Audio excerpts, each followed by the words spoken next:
Hello, and welcome to the Brooklyn Rail's 769th New Social Environment. I'm Chloe, Director of Programs here at the Rail, and I have the pleasure and privilege of being your MC today for a conversation between Sean Landers and Jason Rosenfeld. We're thrilled to welcome poet Jeffrey C. Wright here to close today's program. Before we get started, the Brooklyn Rail acknowledges Black Lives Matter and that here in New York, we're on Lenape-Hoking, the unceded land and waters of the Wappinger, Canarsie, Munsee, and Lenni Lenape people of the Delaware Nation and Shinnecock Indian Nation. We recognize land acknowledgements are not a replacement for necessary decolonial work, but serve as a reminder of place of the legacies of dispossession and enslavement that sustain and enrich the stolen land that we're speaking from. And now it's my pleasure to introduce today's guest and host. Sean Landers is an American conceptual artist, best known for using his personal experience as public subject matter and for utilizing diverse styles and media in a performative manner. Through the use of painting, sculpture, photography, drawing, writing, video, and audio, Landers reveals the process of artistic creation through humor and confession, gravity and pathos. Landers' work is represented in numerous museum and public collections, and he lives and works in New York City. And our host today, Distinguished Chair and Professor of Art History at Marymount Manhattan College, Dr. Jason Rosenfeld, has curated the exhibitions Jean Everett Millais, Pre-Raphaelites, Victorian Avant-Garde, and River Crossings. He is a co-author of the monograph Cecily Brown and a senior writer and editor-at-large for the Brooklyn Rail. And with that, it's my pleasure to pass it over to Jason. Thank you so much, Chloe. Welcome, everyone, on this fine St. Patrick's Day when we're asking you to tear yourselves away from the NCAA tournament for a couple hours to hang out with me and Sean and special poet Jeffrey C. Wright, who's with us today. Thanks for coming, Jeffrey. Thanks for coming, Sean. Sean, how are you doing today? I'm doing very well, thanks. Good. I'm coming to you live from the West Village, and Sean's in West Soho. So we're hovering by the Hudson River simultaneously. I don't know where Jeffrey is. Jeffrey, where are you coming from? The East Village. The East Village. Okay, fine. So we got the whole bottom covered. Welcome, everyone, to NSE number 769. As G.E. Schwartz will tell you, we have now passed Barry Bonds in terms of all-time home run leaders. Barry Bonds with 762. So I need a new standard, and it's going to be NCAA men's coaching victories. We just passed John Calipari, who has 768 and who plays today against Providence. Go Friars. And we are approaching Lou Henson from Illinois with 779. So there's your little sports data for today. But more seriously, thank you to Chloe, to Fong for setting this up, to Sean and Michelle for agreeing to bring the studio into your homes and businesses and cars and wherever you're watching us, to the good folk at Petzl Gallery, Daniel, Ricky, Weng Yi, and of course, Kat. And everybody for tuning in and in perpetuity. This is in celebration of Sean's 7th solo show at Petzl and his first in the capacious new space on West 25th Street. So without further ado, I will share the screen and we'll show you some awesome images.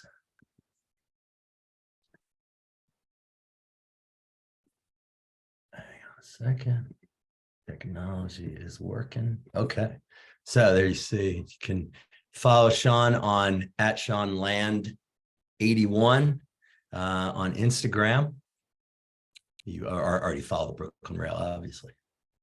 Here is the webpage for the gallery, Sean Landers. The show is called Adrift. It's up until April 15th, which is not tax day. Tax day is through the 17th, or I think maybe the 18th this year. It's due. So get down to 25th Street if you can to see the exhibition. Beautiful new gallery, as we'll show you. Here it is. Just to give you the lay of the land first, and then we'll dig in to the works. There are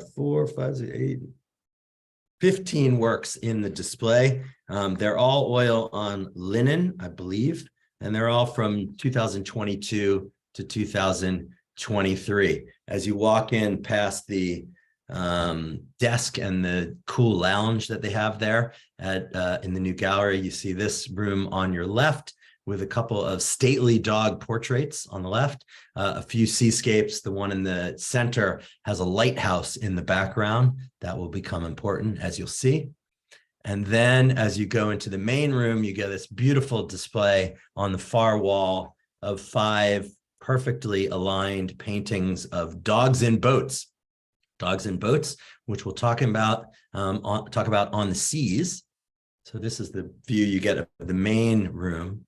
And then as you turn around, you will see on each side wall, there is a lighthouse, painting of a lighthouse. And here's the main wall with the dogs and boats. And then as you turn around and look back towards the entrance, you'll see there are 2 paintings of the carcasses of sperm whales lying on beaches. So that gives you a sense of the lay of the exhibition. 2 rooms. I've just been teaching writing art criticism, and I always tell my students, make sure you give people an idea of what the show looks like.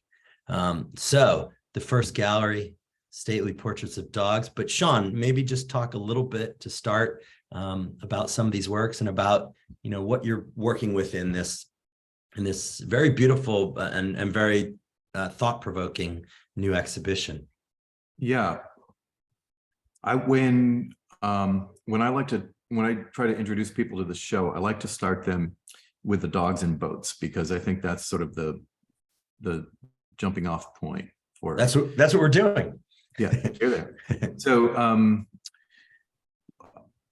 there's many things that got me to this point of making this painting. So bear with me as I sort of tie all the threads together. First would be the paintings of Winslow Homer. And in the early 90s, when I was making a lot of stream of conscious text paintings, which was extemporaneously filling up large blank canvases with writing as I stood in front of the canvas, I was looking for a way to have an image behind the text. And I wanted to put ocean because I felt, as I was filling my canvases with text, I felt sort of as if I were at sea. I imagine myself sometimes at sea and without wind sometimes, or sometimes too much wind, depending on if I was going through an inspired period of writing or a period where it was tough to get the words out. So I was thinking of people who sail around the world alone, and how their boats are sometimes going too fast to handle and sometimes don't move at all. So I thought it was perfect to add ocean underneath. So to learn to paint ocean, I looked at Winslow Homer's paintings because he's just a beautiful painter. And in particular, I looked at Northeaster, which I think is in the slideshow somewhere, and a painting, this one here called Fog, that this painting here is based on, called Fog Warning. And that's kind of how I learned to paint water, ocean. So for this show, I started painting ocean again during COVID, when a lot of shows I had scheduled were just postponed, and I could just sort of just paint for just without any expectation of the paintings going to a specific place. I knew that someday they probably would.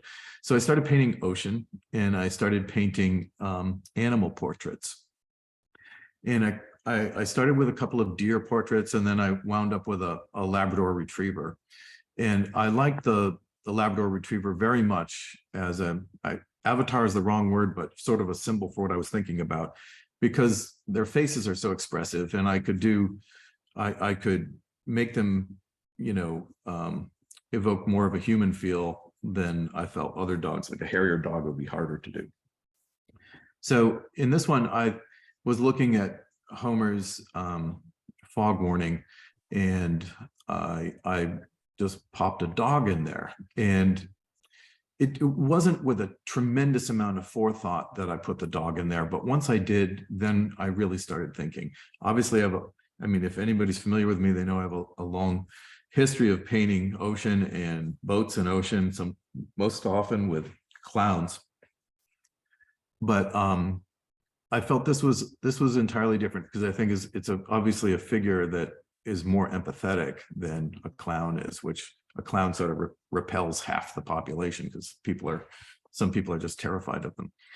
So I thought this was a more open character for people to empathize with. The other painting that really feeds into this would be by Joaquim Patner. And I've discovered this painting in the Prado in Madrid.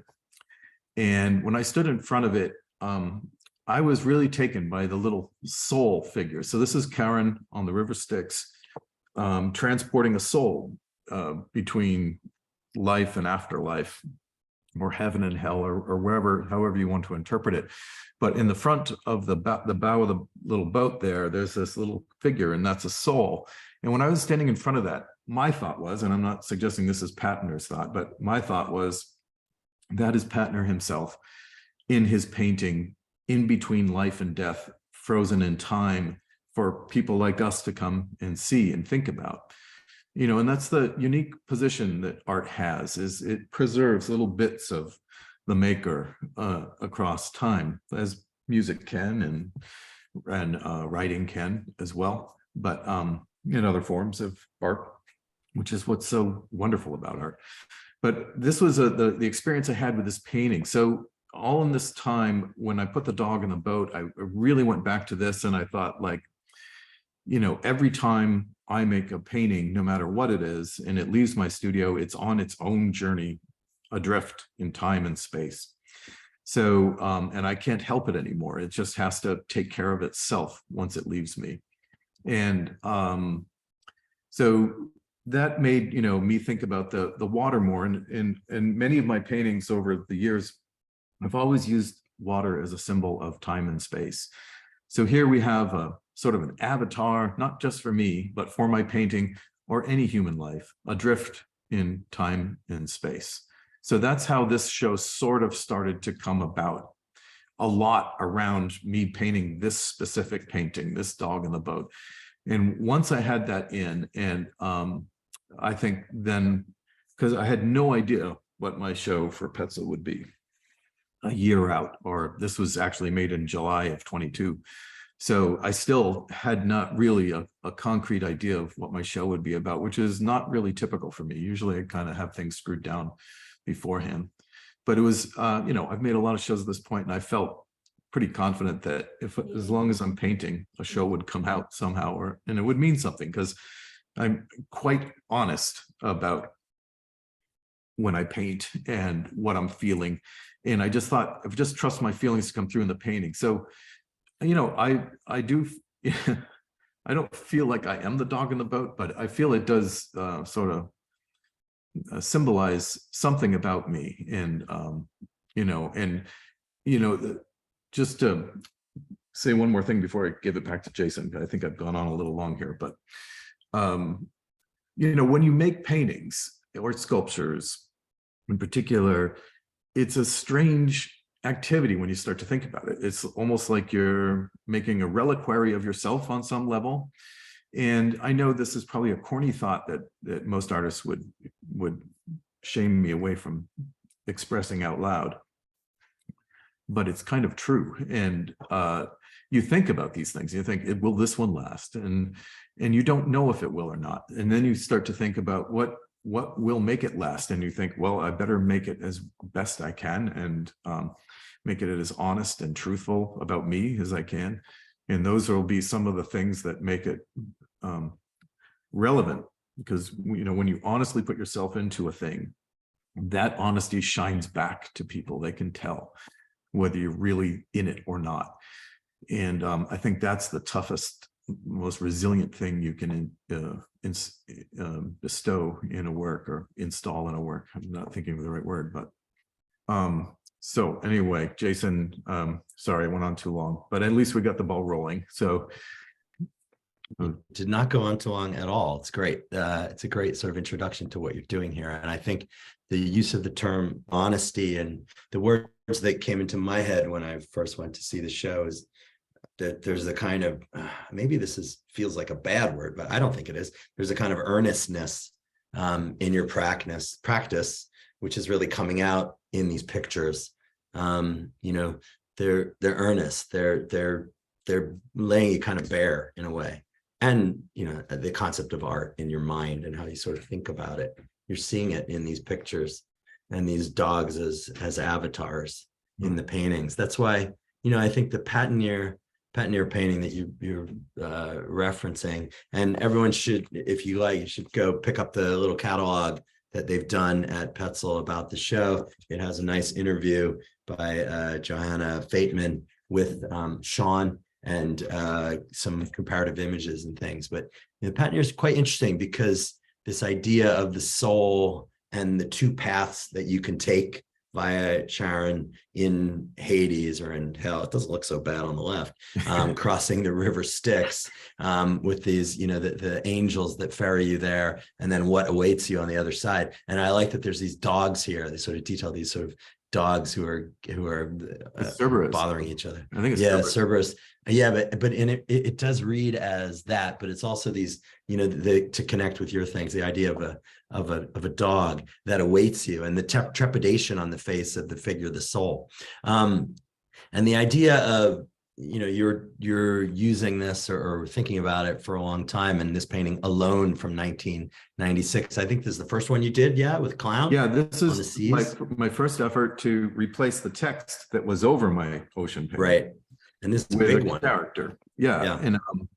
And so this was the first one. And and I'm still having that conversation with myself about this subject, but it's just, it's evolved, and I've gone away from it and come back to it a few times. And, I would imagine that will, moving forward, I'll go away from it and come back from time to time. And in terms of painting the sea on the right, I don't know, you're kind of doing it just by rote or with less of a kind of awareness of. I had my Winslow Homer book open on the studio floor. Okay. When I was painting this, and which is why I quoted him so directly with the yellow dog painting that we just had up. Mm-hmm. It was like me reconnecting with a beginning, sort of a birth of something within me. It's when I really felt like I started to paint for real with this painting. Not like my text paintings weren't for real. Of course they were, but I mean, I sort of, having from this sort of conceptual practice merging into a traditional, art making practice. This is when it was happening. And, Homer got me there, was the first one to get me there. And, I've used Hogarth, I've used Picasso, I've used Picabia, I've used Magritte, I've used, other artists to sort of learn from, lean on, stand on their shoulders. But, this was kind of my first one. And that's what I was sort of remembering in my studio during COVID, is just sort of finding a lot of comfort in sort of, remembering those early days of, painting this painting in particular. Yeah. Yeah. And it has that kind of directness, the clown, looking straight out at us, as opposed to the dogs who have a kind of sense of inner life and wistfulness and are looking off to the sides, so that you kind of both get their nice 3/4 profiles and also can sort of enter the painting without them being sort of accusatory. The clown, right, looks a little accusatory here. Yeah. What are you looking at? Yeah, well, I always saw him as, he has a lot of anxiety. And, yes, surely. And he doesn't know whether he's going to make it or not, which is right. The anxiety that an artist has, or a writer has, or a musician, when they're trying to make something new. Sort of filling the void. The distinction between, the painting on the left is all about rivers, right? The Styx. I think of Thomas Cole's great series, The Voyage of Life, where you go through the stages of life, but it's always on a river. Novels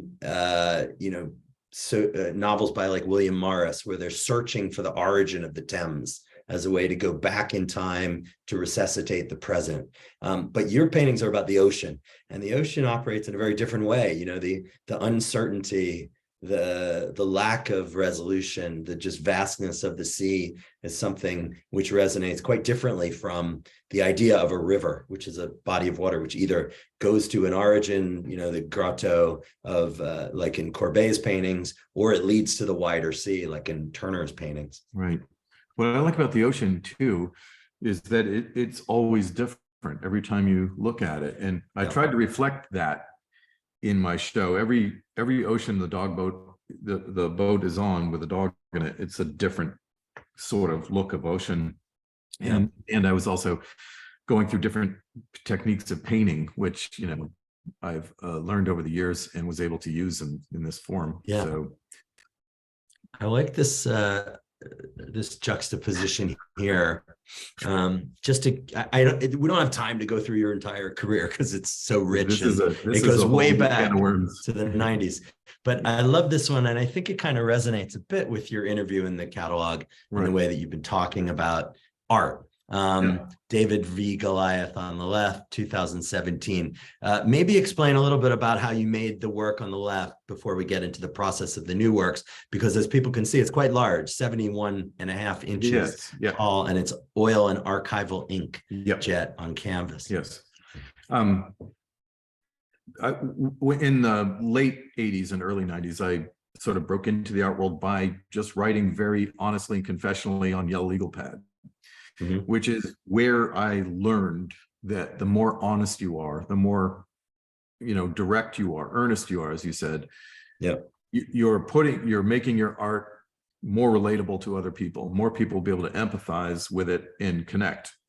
And what I also learned is, even though being an artist is not a common occupation, perhaps, but the way that I feel as a human being is, I think, I don't want to say common, but it's really relatable to other people. So this body of work gave me the confidence to know that if I just open up, that I will connect with people better. And I think when art works the best, it's when you can feel it and engage it. And so that was one of the lessons I learned for this. So by the time I made this, I had moved way past writing on yellow legal pad, but I still keep them around as a sketch pad. So there was this other series of aspen trees that I made, and there's carvings on the aspen trees. So to work out what I would put on the aspen trees, I had all of these worksheets of yellow legal pad.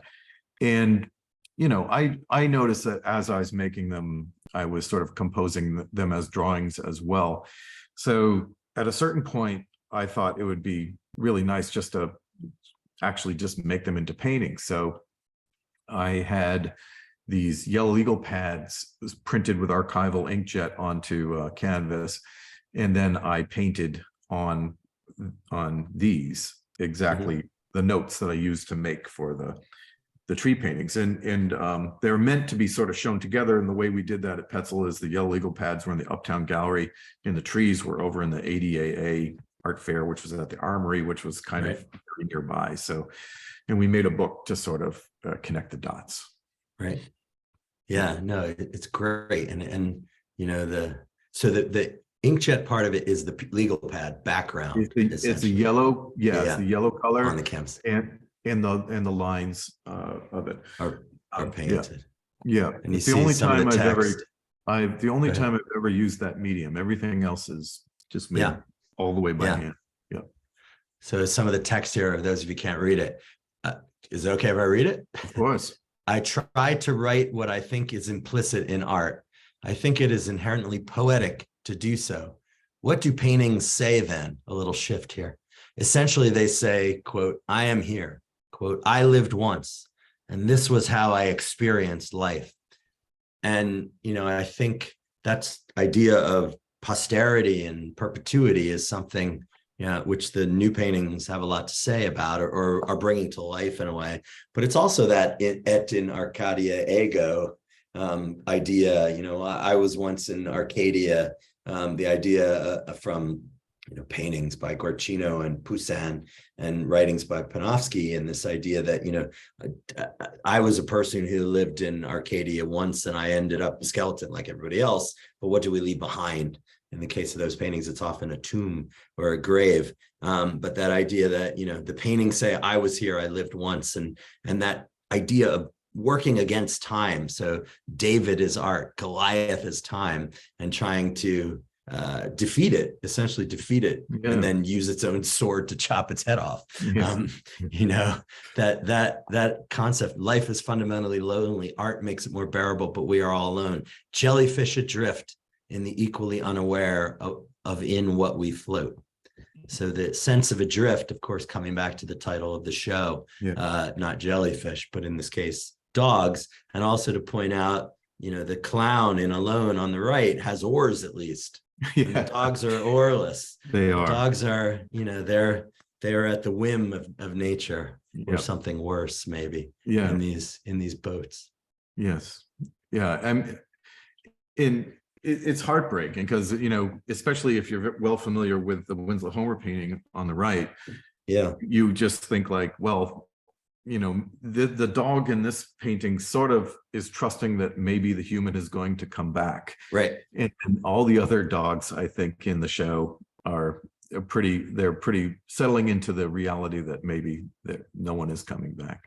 Let's go back to that wall where you can see, it's hard to see, some of them look much more trepidatious, and also the water, as you notice, the water is different in each one. I'll show a couple more later, but yeah, what do dogs do all day? They just sit and wait for you to come home. That's what they do all day. Cats, I'm a cat person, I have to admit it. People know that on the Zoom. Cats can't be bothered. You leave, they're like, okay, fine.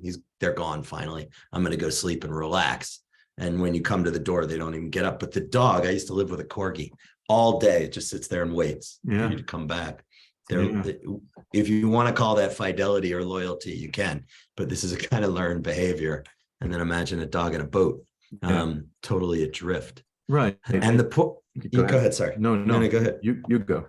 And the port, I think these are quite magnificent. They're, they're sort of these romantic portraits of dogs. Down on Hudson Street, near where I live, there was a person who makes portraits of pets, right? Portraits of pets. But, when you think about these paintings, you see dogs, but you don't see dogs. Yeah, I'm coming up against motifs, and then lighthouses, which we'll talk about later, which are, they actually made me nervous because it's like, lighthouse paintings is something you see in Cape Cod gift shops and stuff. Right. So here it's like, oh God.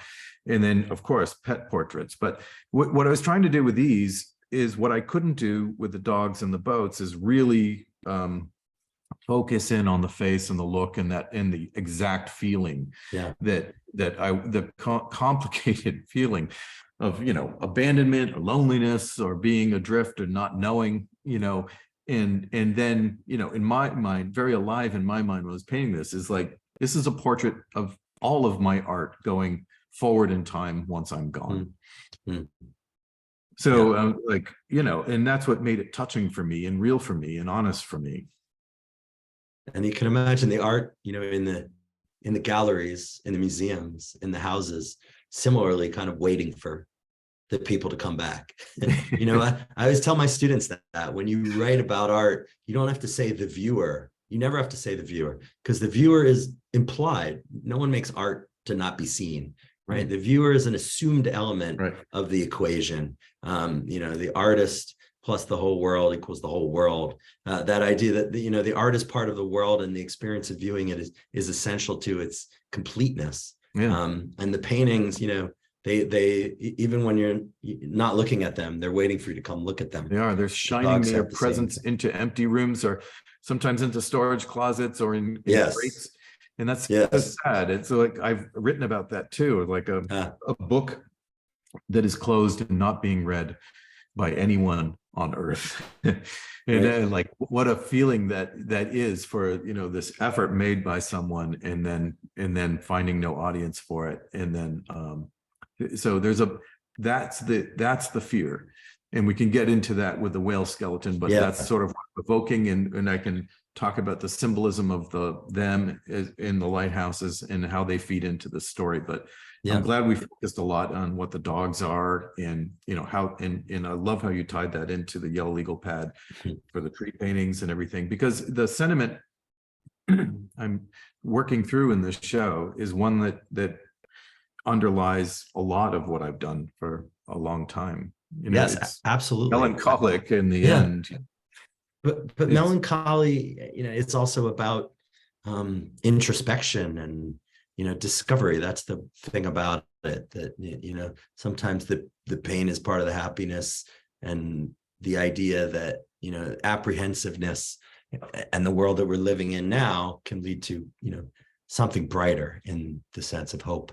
And I think that this show it brings together so much of your past work, but in a way that is not so literal in terms of words, in terms of language, but it's in there. Okay, let's go ahead to,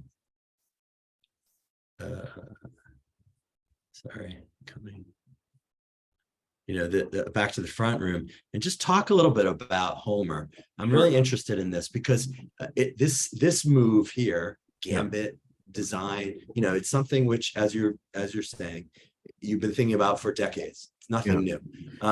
But the yellow dog coming out of the fog warning by Homer is quite different, right? That's a new overlay on the composition. But in making a work like on the right, which you're seeing here, this is Winslow Homer's Northeaster, which is at the Met, and on the left is Sean's painting from 2022. You can see the scale's different.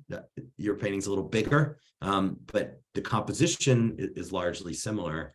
Yeah, I'm just painting from him. I mean, I am retracing my steps on, of learning to paint by looking at this guy and having that sort of that moment with this painting.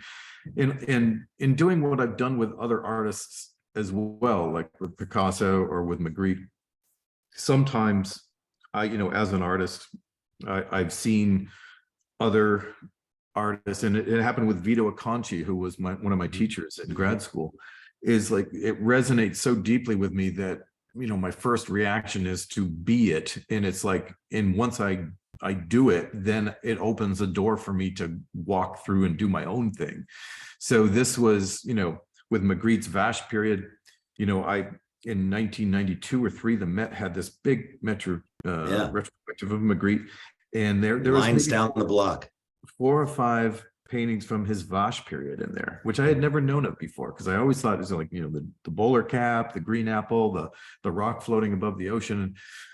And I thought that's what I was going to get when I went to the show, but I was blown away by his Vache period. And for any of you who haven't seen that, I would encourage you to look it up, because they're very atypical. But when I saw those paintings, I was like, I was only making my text paintings then, and I was like, there's something I need to do, and this guy is showing it to me. So I started it by sort of walking in his footsteps, and it just launched this huge body of work for me. So similarly with Picasso, I did that, and Hogarth, I did that, and this was me remembering how Winslow Homer put me on into this whole thing. So this painting of mine that is so similar to his is me basically remembering that, I wouldn't say epiphany, but just an important moment in my creative life. And I paint it with what I can bring to the table, which is obviously not the same as him. I love his so much more than mine. To see them close side by side like this, I just feel like how great he is. And anyway, I hope that does justice to your question. Well, it does. And my question is, you've been looking at Homer for a long, long time, but you're also someone who spends a lot of time in the ocean. So you have an innate kind of awareness of the sea itself. Right. And, Homer, as I think of, I totally agree with you, beyond anyone else in terms of painting the sea in the Northeast coast, painting somehow sunsets in Maine over the sea. He managed to get these angles where you could get that. He's very inventive. He understood it, better than anyone outside of Turner, I think. And, the idea of learning to paint from this, would you say that at Philadelphia College of Art or Yale, we're not really taught how to paint? I'm not coming down on those institutions. I'm just saying the way that you're talking about it. It's fine. At PCA, Philadelphia College of Art, I did take painting courses along with sculpture courses. And at Yale, I was painting on my walls and making sculptures that would be in the center of the room. Yeah. And when I grew up in my small town of Palmer, Massachusetts, my grandmother was an oil painting teacher, and she she learned to paint from an American called J.J. Lavallee, and he learned to paint in France and Paris in the late 1800s when Impressionism was going on. So my grandmother learned to paint from him, and she was a pretty good painter. So whenever my mom needed a break, she would dump off her kids with my grandmother, and to handle us, she would just put us all in front of easels and have us paint, which was fun. But it at an early age, it gave me a familiarity with the medium and how to mix color. And then my mom became an oil painting teacher too, and she would teach kids. So my grandmother would teach sort of older women in town. This is small town stuff. And I don't want to give the impression that I ever made a good painting when I was a kid. I never did. It was just, they're all crap. But it was fun. It just opened this thing up for me at an early age, which I think was important. It's kind of like maybe if you learn, the keyboard on a piano when you're little, then it's maybe a little easier to take it up more seriously when you get older. Yeah. So, but when I got to college, I was like, major in painting or sculpture. Well, I already felt like I had this painting thing. And it was just really exciting to make sculpture. So I did that. And also a sculpture major allows you to do both. Whereas a painting major, it's harder for some reason, I don't know why, but it's harder to be filling your studio with sculptures. I don't know what that is, but I found it, true of many art schools that I've visited over the years too. So anyway, so I think I've drifted off and forgot what you asked. The drift is good, but everyone should check out Sean's early sculptures. They're quite remarkable, these heads on sort of posts. And there's one of a dog, which from the early 1990s, quite expressive portrait. I guess it's kind of portrait of a Labrador. I think it's a dog. And I saw that, I said, think about this for a while. But, I think you're right about the sculpture painting thing. There's an artist many of us know, Louis Osmosis. He has a great show up right now at Amanita on the Bowery, and he's a sculptor, which feels like a kind of rarity these days, but he also tries to work painting into the sculpture. There's a lot of blending between the two. So these paintings of Homer, I wanted to ask you, like, where do you think you fit in the spectrum in doing these kinds of works between, I don't know, like the way that Van Gogh painted Jean-Francois Millet paintings from memory in Saint-Remy, or what Mike Bidlow does, for example, with paintings, not Andy Warhol paintings, that kind of thing. Where does this sit in, because it's conceptual, but they're also, I was there, I looked at them, they're remarkable paintings. I actually can't answer that. I don't know. All I know is I was compelled to do this, and I did it. So, and I felt it worked in this show because Homer's a part of the story of the show, and a story of my development as an artist. And I thought it was important to show. And also this one in Summer Squall, which is another like this, a version of a direct version of one of Homer's paintings.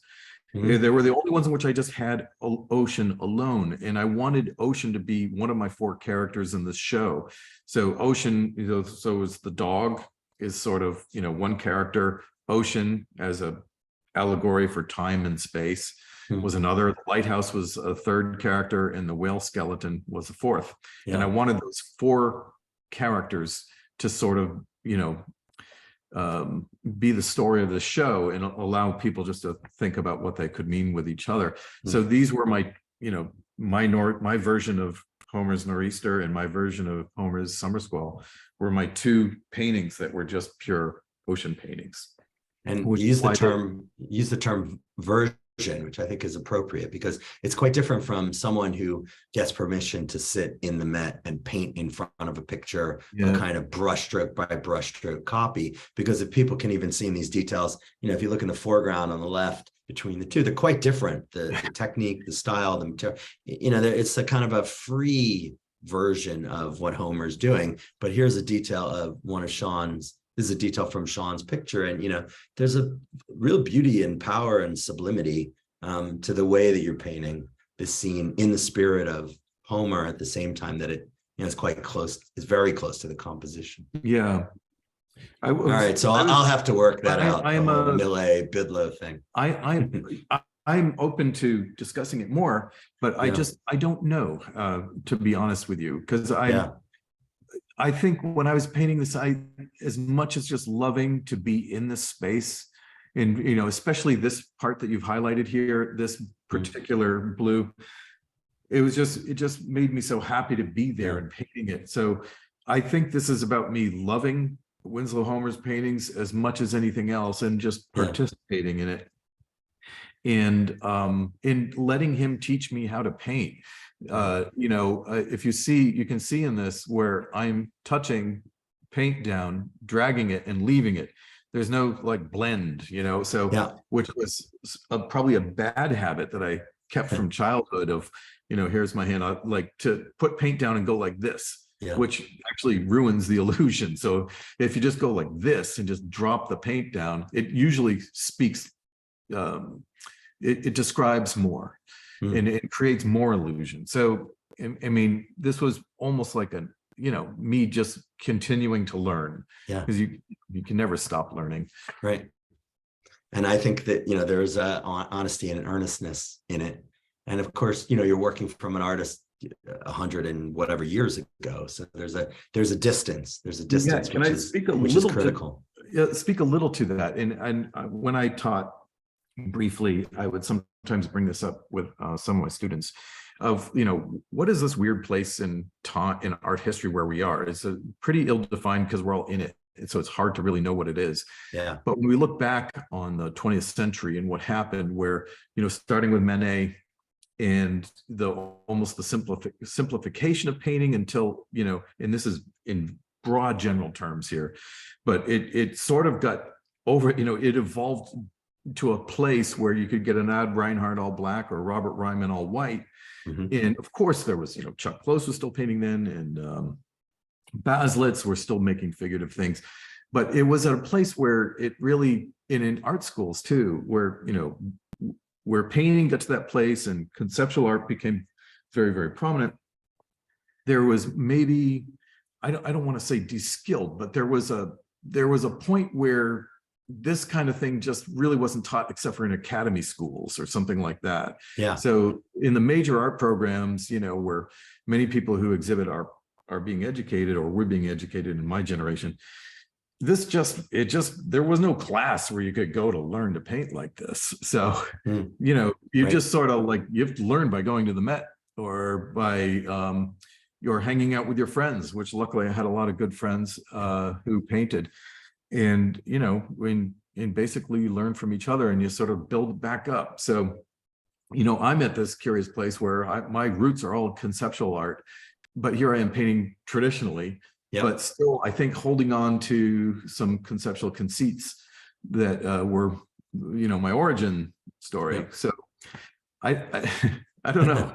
I don't know where that leaves me at this point. And I don't want to think about it too much because I think I don't think it's a good place for me to be creatively, to have too much, to ponder that too deeply. Right. I think I just have to do more and just feel and do. And that's what I try.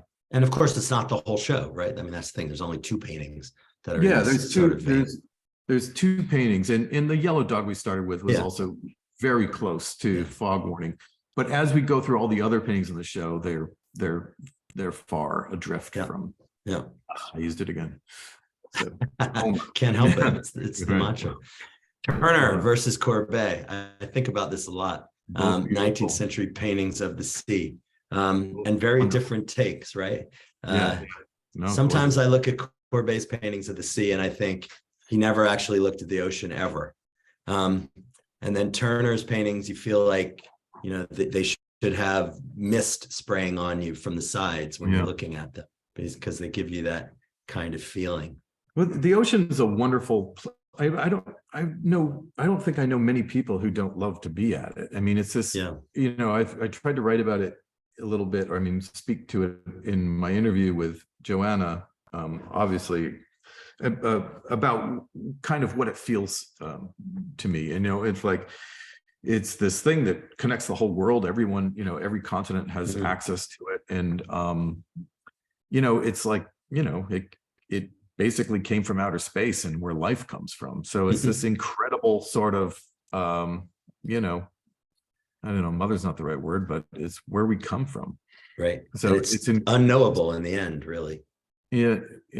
And that's Friedrich's Monk by the Sea, right?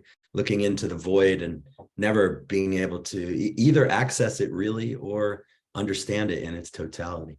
right. So a few more minutes. We have about 10 more minutes left. And we wanted to talk about the whale bones and the lighthouses. Which would you like to start with? The lighthouses. So when I, thinking about this story of, when you make a painting and it's adrift in time and space, you don't know where it's going to go, or will it survive? Will someone still be looking at it in 20 years and 50 years and 100 years? And these are not good things to obsess over as an artist, but they can occur to you. So, so I was thinking, like, well, what makes a painting, land in 400 years later in Prado, like we're talking about the patina or something. And I couldn't think of a word for it, so I just came up, maybe it's some form of institution. And an institution isn't one curator or one museum or even one generation. It's multiple generations of humanity loving something enough to treasure it and preserve it and take care of it. And there's lots of things that conspire to end a painting's life, floods, fires, wars, indifference, So I thought, what symbol can I have for this? So my paintings, the dogs, they're adrift in time and space, allegorical representations of my paintings in time past my life. So what could I have that was a good symbol? So I thought, first thing I thought of was lighthouse keeper, and I painted a few, but I figured those are human beings and it's too focused on, one thing, a person. So behind lighthouse keepers in my first paintings of my first efforts for this were the lighthouses themselves. And it dawned on me that's a much better symbol. Not only are they a beacon from when you're lost and you can find shore again, but they're also a warning not to crash. So I like that aspect of them. I like that they can be seen, but they cannot see, which is like another sort of good representation of what an institution could be. And it's just sort of, this one here on the screen is in Maine. And the other one that you can see in the lower left-hand corner of the screen, that one is in England. And I like that idea too, because that it was almost parenthetical for the Atlantic Ocean, which in my mind was the meditative space for this whole, which is the space for this whole meditation of this show. So, artist or art or adrift in time and space, and then these beacons on either side, not as judges and juries, but basically symbolizing what society, what civilization will hold as valuable to be preserved. And then when we look at the whale skeletons, it's a little bit of a not more complex, it's just different. So in my last show at Petzl in Chelsea, I've done other shows at Petzl Uptown, but in Chelsea, I had this gigantic tartan whale painting called Moby Dick. So the skin was tartan, and it was easy to probably think like that was the main content. But for me, the content of that painting was really all the broken harpoons and trailing ropes in Moby Dick's side. And when in the novel, when Ahab and Ishmael are on deck and they see Moby Dick surface, one of the things that Ishmael, the narrator of the story, describes are the broken harpoons and trailing ropes of other captains or other whalers who have tried to land this uncatchable behemoth, but were unable to. And for me, that was symbolizing efforts to make, for me, my efforts or any artist's efforts to make a great and lasting artwork that survives time. But it's because it was Moby Dick, it's an impossible thing to do, because we all know Moby Dick wins and the boat goes down and everyone on it. So So I was trying to basically say the impossibility of making anything lasting, because nothing lasts. A little grim. So when I was making this show, I thought, well, I would like to take that just a step further and just do sperm whale skeletons dead on the beach. And I found images of these from a film called Leviathan by a Russian filmmaker. I looked everywhere to find skeleton pictures, sperm whale skeleton pictures, but they're always in whaling museums and suspended from the ceiling. I couldn't find anything that had laying on the ground. So I finally found this, and I situated them. This one on the left is on the Napeag stretch between Amagansett and Montauk, where I've spent a lot of time. And the one on the right, I've located in my mind at Lucy Vincent Beach on the south shore of Martha's Vineyard, where I used to go when I was a kid. So I put them in familiar places for me. They're symbolizing in this show my fear of, if my art doesn't last and it winds up, dead on the beach. Yeah, there's sort of images of exhaustion, right? Of these splayed out skeletons that are just resigned to their fate, and then of course their organic material slips away. Yeah.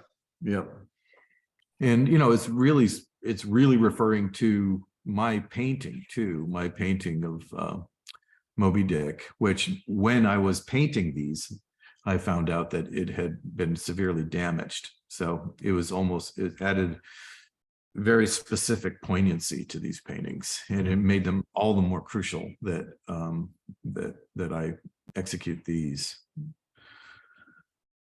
Maybe talk about the expressiveness of the skies, because you're talking before about how in all the dogs and boats paintings the water is treated differently, but the skies are the really sort of organs of sentiment in these pictures, which have in this case low horizon, and then these big skies, which goes back to 17th century dynamics of paintings with like a third and then 2/3 sky, third ground, 2/3 sky. Yeah, I would say my framing for the amount of sky in foreground probably comes as much from John Ford movies as anything else. Yeah, how he does that, and all the paintings in the show, the skies are either totally cloudy or sun is setting in the distance. It's all about the distance of hope for me, and just the distance of hope, the inaccessibility of it, or the striving towards it, which is goes back to the ocean paintings. Still hoping, but it being far away. Yeah. And in the Leviathans, in the whale paintings, which here's how you see them in the gallery, and I like this shot where you see it framed with one of the dogs. You see them. Which the great thing about go ahead, framing. Sorry. I'm glad you took a picture of this, because I set it up that way, so you could see this and feel this. That his what's behind his emotion is this. Right. You can't see me pointing, but anyway, right. It's the two whales. And the white fur of the dog with the white carcasses of the whales, it goes brilliantly. And of course, the thing is, when you walk into the big room where I'm shooting this, the first thing you see are all the dogs. And then you turn around and you see, and on the sides, you see that's your peripheral vision, the lighthouses. So that idea of the broadness of the Atlantic. Right. But then when you turn around, you're confronted with the mortality, the idea of death here. Yeah. So it's pretty, beautifully staged in a sense, the way that you're experiencing it. I just had a couple details of the lighthouses, because here's some details of the skeletons, where you can see a little bit of the drawing and then the painting on the surface. But the lighthouses I thought were quite extraordinary, because the lights themselves are just geometric, just flat. Yeah. As opposed to the fullness and the convexity of the forms below. So maybe talk about a little bit, we have a couple more minutes, about your technique in painting these works. I thought about this a lot, but not before I did it. I made them really graphic like this. And the idea was, I blocked them in make it so they seemed illuminated. And then I'd go in later and render and make everything look more 3D around it with a little bit of modeling here and there. But I don't know. I just started to really get used to them just flat like this. And I just thought it worked. So leave it. Yeah. So it wasn't a conscious, I didn't like go in with a plan, say, I'm going to have these 2D, really flat graphic looking shapes on top of dimensional cylinders, but that is what it wound up as. And I wish I had a good idea or an interesting thing to say about it, but I honestly don't. I just thought it looked good, and I was satisfied with it, so I left it like this. But the original intention was to make it more dimensional, and I just liked it as is. Well, it further goes away from reality, which I think is important, because a lighthouse, the light moves and spins, so you see it and then it vanishes, and then you see it vanish. And here it's diffusing. It's as if you're seeing it in over a long duration, and it's all lit constantly. And it makes it less literally a lighthouse and more figuratively one. More symbolic, as you've been talking about. Right. One more dog, because why not? This great different one. In this nice one, you're seeing the same sort of sky that I put on one of the whale carcasses. And also it's the same sort of sky that we're going back to that Alone painting, the Impasto clown on the 1996 painting. Yeah. So I'm sort of going back to that technique, which is just, it's one of my things that I've done for a long time and I still like to do. But I also got to reinvent a different way of making water here. Yeah.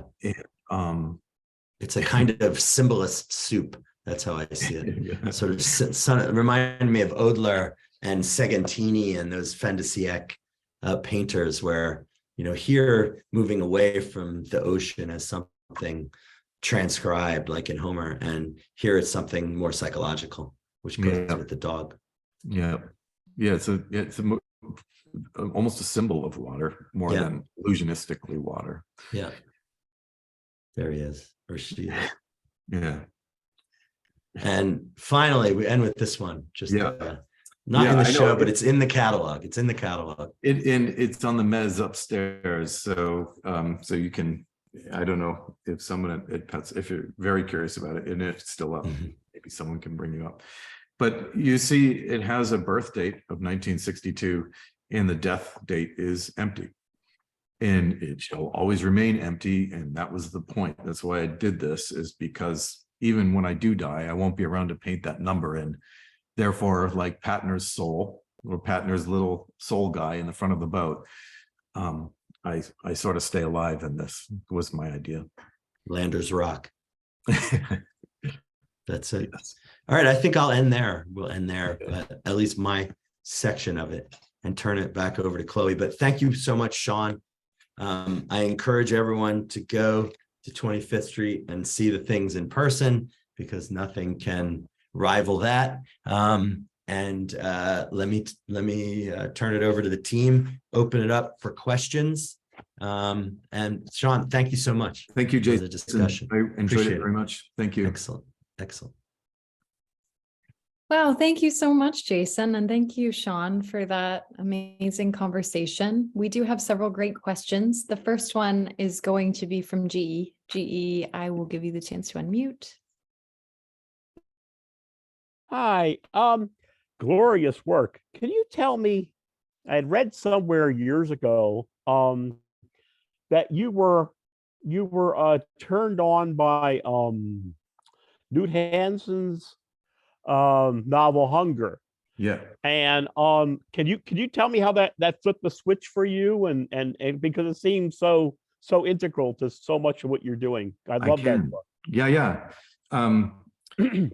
When I read that book, I read it outside of any literature course or anything. It was a fellow student at Philadelphia College of Art who handed it to me and said, read this.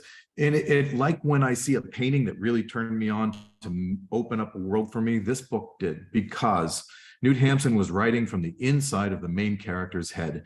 And this was something that I felt like was something that I could do, and it turns out I could, is sort of just open the mind up. So, you know, it was a thing in literature at that time. Also, James Joyce was doing that, and Dostoevsky with Crime and Punishment were inside of Rody Raskolnikov's head.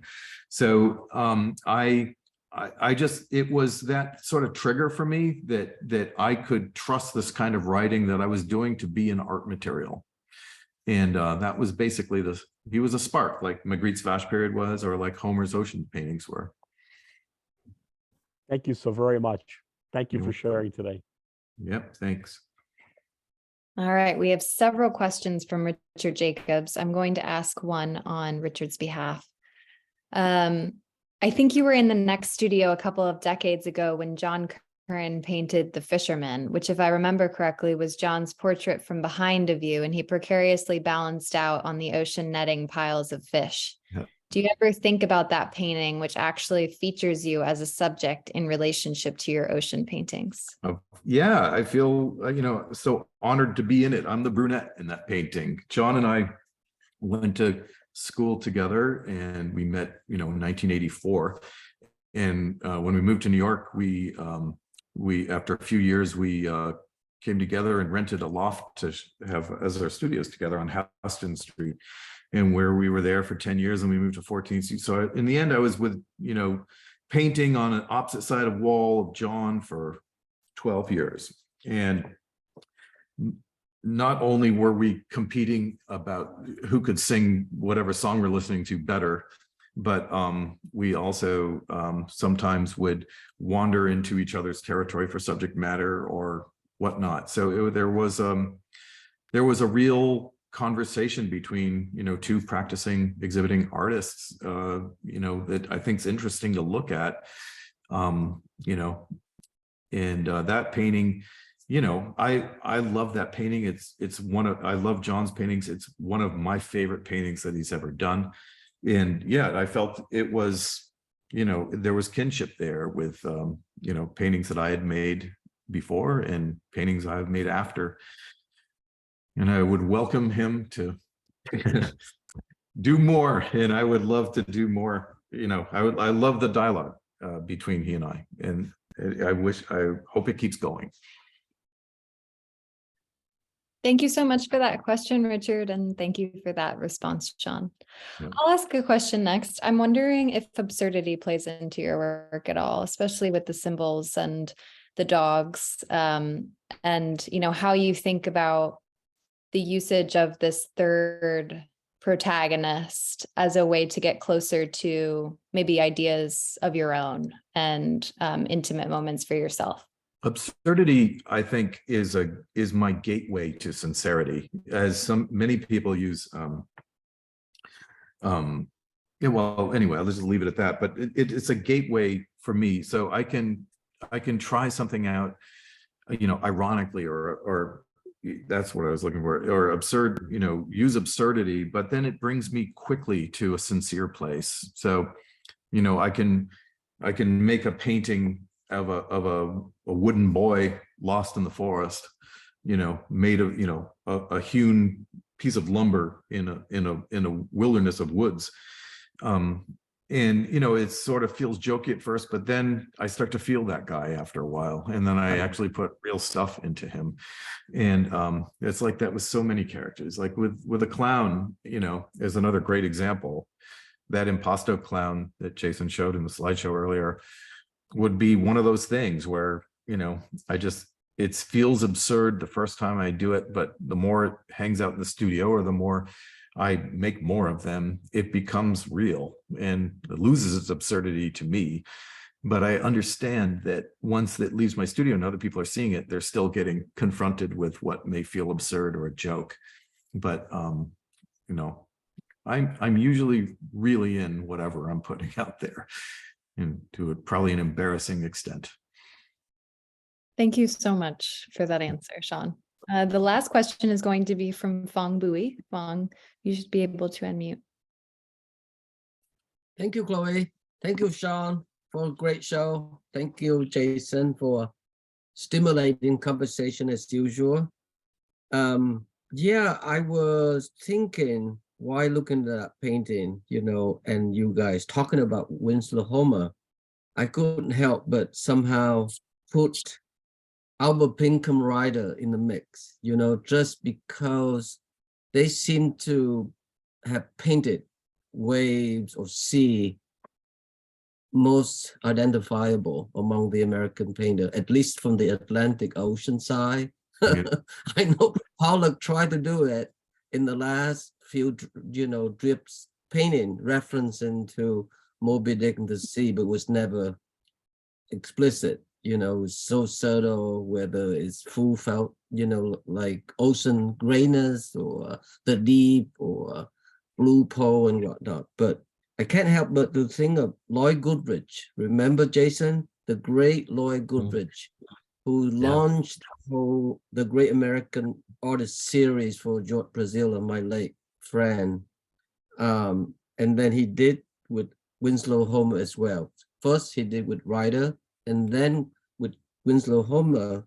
And when I was at your studio before the show, the work was brought to the show, you know, Sean, I was thinking of, I didn't say it clearly, but I was thinking of Barbara Novak's book, Voyage of the Self, where in one chapter, she compare, the whole book is about, you know, putting a philosopher or a writer or a poet and pairing it with a painter, you know. So I know that she started with John Singleton Copley, with Jonathan Edwards. And in the third chapter, it was Winslow Homer with William James. So it's very interesting that it tying together about American pragmatism. You know, pragmatist tradition is now mostly associated with John Dewey and William James, a little bit older than him, of course, but it's really founded by Charles Saunders Peirce. And something that he said that stuck with me forever, he says, consider the practical effects of the object of your conception. Then your conception of those effects is the whole of your conception of the object.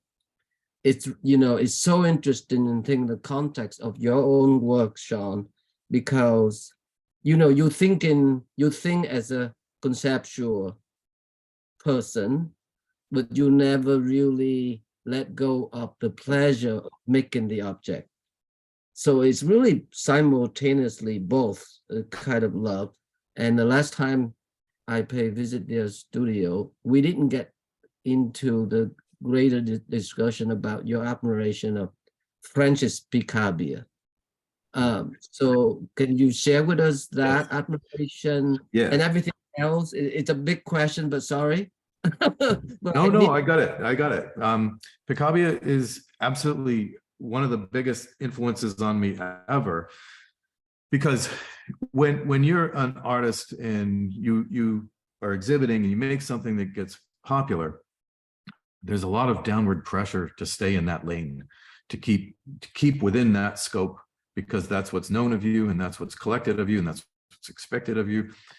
And I knew right away, once I started exhibiting, that I wasn't capable of that. I can't stay the same. You know, I can't make works that just always look the same and just gradually change over time. I'm just not constituted for that. No. So, I had a Picabia. It wasn't the catalog Resonate that's out now, which I just got, but it was just a big, thorough Picabia book. And I was looking through it, and he just changed as much as he wanted to when he needed to. And when you look at it in totality, it makes this beautiful picture of a life of an artist and making art. And it was one of those things, like I was saying, when I saw Magritte's Vache or Homer's Nor'easter, or read Knut Hamsun's Hunger, it opened up a thing for me where I just thought, like, yes, I can, this is what I'm supposed to be like this. I'm supposed to, when I need to change, I've got to change. And that's why, if you look through what I've made, from 1990 until now, there's a large evolution. Of course, there's some repeating themes because it is the same guy making it. But I'm I'm always trying to make exactly what I want to make in it. This is a common thing that's said, but you can only do well what you truly love. And so that's why I always have to keep it fresh for myself, keep excited about the new thing. I always know when I'm on to something good, because when I try to leave my studio at night, I don't like to turn the lights off on the thing that I made that day. And if I'm not having that feeling, I know that I'm off the path. So I attribute that all to Picabia sort of waking me up. I love that Homer is the new thing. That's the best part. Well, is the new thing the old thing? Yes. Right. Because, he was, he helped me get into painting ocean way back in the early 90s. Yep. And if you like Magritte's Vache period, you're going to like Picabia and vice versa. Yeah, Just and it's experimental weirdness and glorious.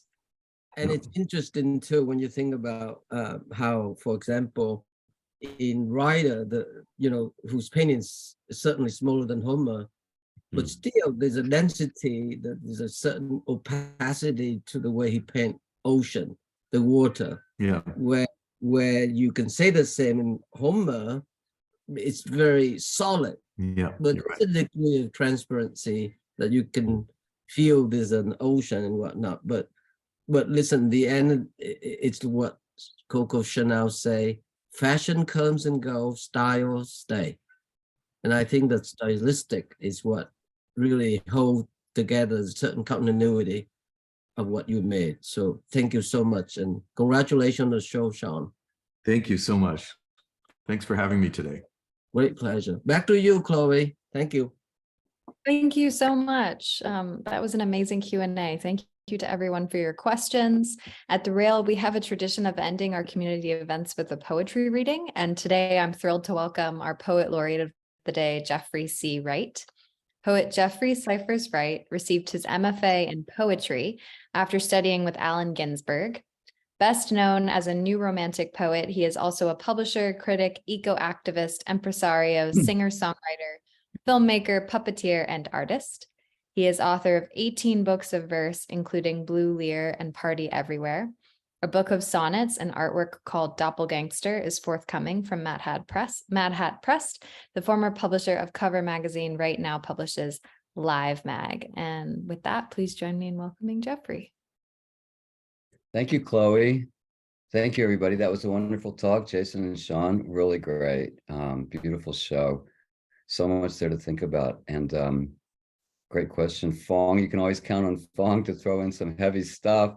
I was so lucky to help Fong a little bit when he was starting out, like in Williamsburg, and look now, what an empire. Congratulations, Fong.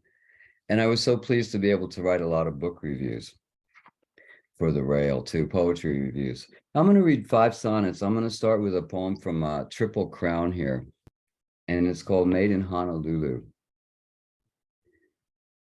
Voracious in its veracity, the poem shaved off the haywired heart throng, line stacks in the deathly page flaps, enthralling contours, muse planed, cloudless victory as the meter burned, white buildup spool in cog relapse, April, a record high, my door stump knocking, I woke in the boom boom room, Emily Bronte stripped for speed, ever ready to die for immortality, thrill choking on ladder dust, we board the overarching trial, siren song whirling into my ear whorl.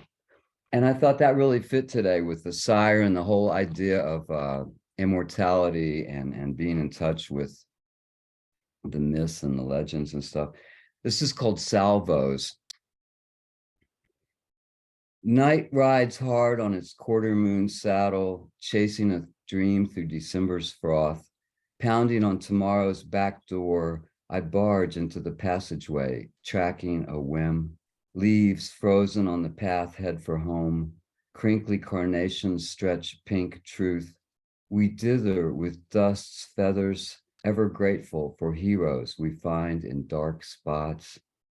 Bernadette's gotten younger since she died, taking time and scattering it in glitter wind. My personal goal is to score.